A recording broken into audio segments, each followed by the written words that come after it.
Foreign editor of The Australian, Greg Sheridan, says terrorist knife attacks are becoming more common.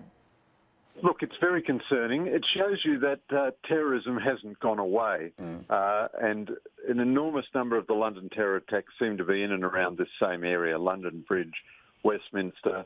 The reports are this guy is a convicted terrorist offender, very well known to the police. And it just shows now the knife attacks are becoming the choice because they're almost impossible to prevent, very easy to do. So even as countries like Britain and Australia are facing very enhanced direct security challenges from traditional rivals like Russia and China, the terror attack remains very prominent. Western de-radicalisation programs have been a failure, as have most de-radicalisation programs in most Muslim countries. Second of all, it shows that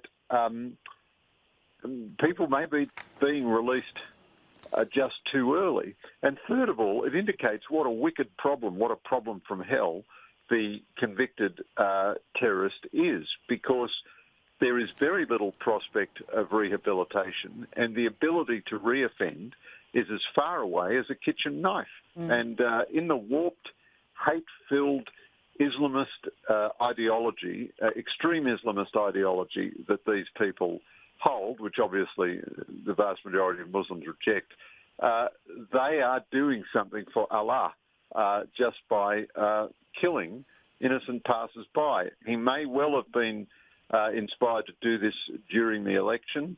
There was an attack during the last British election. The feeling was that Theresa May did not give moral and political leadership during that time, and she was oddly enough marked down, even though these events tend to produce a rally round the flag effect, which normally benefits an incumbent. You'd expect Boris Johnson will handle it better than Theresa May did.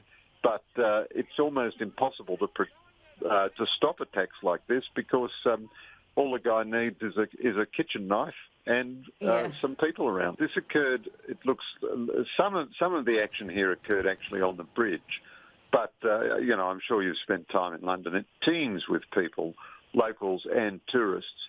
They do have very, very proactive security measures.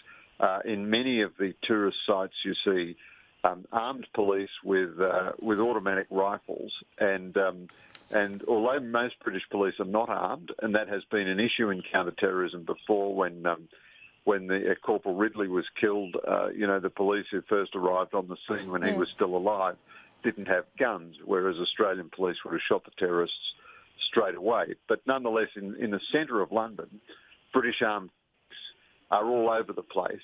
Obviously, the terrorists have focused now on these iconic British sites, Westminster and London Bridge. They hate Western civilization, they hate Western democracy. So the symbols they're attacking, they're attacking civilian human beings, but they're doing it at symbols of British history, British democracy, British civilization.